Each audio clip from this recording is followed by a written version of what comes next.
I do not believe a significant portion of Republican voters know what they voted for. Dude, no one knows what they voted for. There are literally like multi-millionaire middle managers for banks that are like, we didn't think Trump would actually do the tariffs.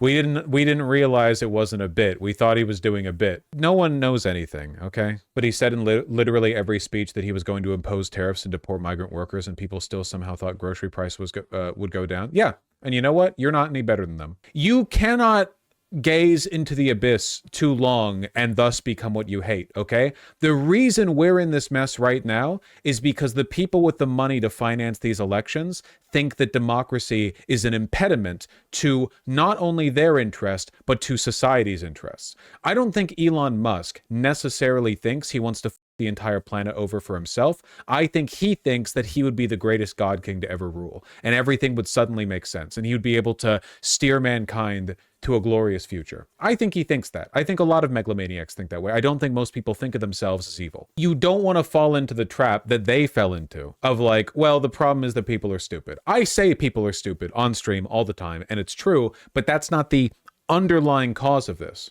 Okay? And you know how I know that? Go talk to a blue state liberal and talk to them about like any political position you have. Wow, turns out both sides are pretty dumb, huh? Hey, go on Twitter and talk to somebody whose bio says they're a communist.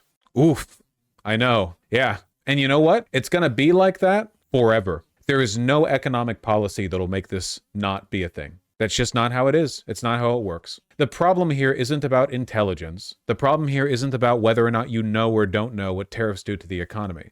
The problem is people falling into narratives, right? People being emotionally compelled to support narratives that hurt them. It's about emotions. The logical arguments are secondary, usually a post hoc justification. It's about the gut feeling people have. People are scared. People are anxious. People feel like a future that they deserved is being taken from them. I think all these feelings are kind of fair. So who's going to address those feelings, right? Hillary Clinton with her everything is already fine, America is already great, and also we're going to marginally tweak like Pell Grant tax benefit, maybe like a slight rebate on da-da-da. Or Donald Trump with a grand sweeping main character narrative. It's about engaging with these feelings that people have. It's the reason why Bernie Sanders, for the most part, is popular in a lot of areas where Donald Trump does well. Is it all right to be afraid? What are you, a sheep? What are you asking me for permission for? Feel whatever you want. I don't control your mind.